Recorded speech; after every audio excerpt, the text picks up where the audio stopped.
Yo nací en Edirne, Turquía.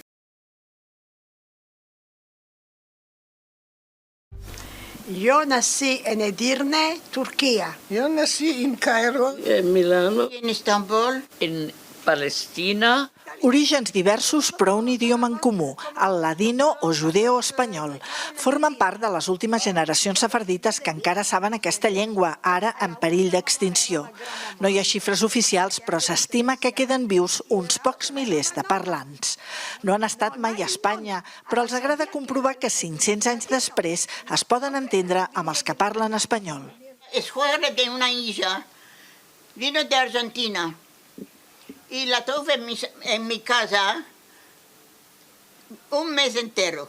Nos sentábamos de mañana, bebíamos el café juntos, todo lo que me hablaba lo entendía.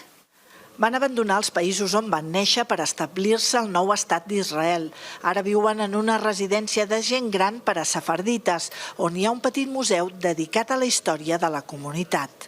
Un viatge en el temps i les tradicions. Duerme, duerme, sin ansia y dolor.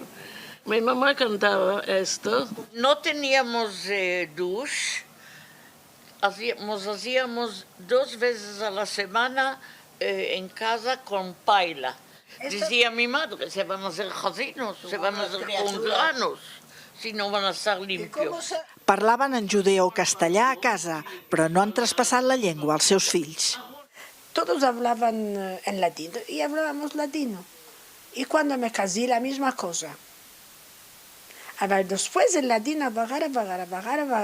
Tenían de hablar en hebreo y hacerse israelianos. Y toda la cultura que tenían se olvidaron. Una cultura que es mor i que la Matilde ha intentat preservar en desenes de llibres que ha escrit en ladino, reculls de contes, receptes de cuina i poesia. Molinico de café. A mi nonno appartenía.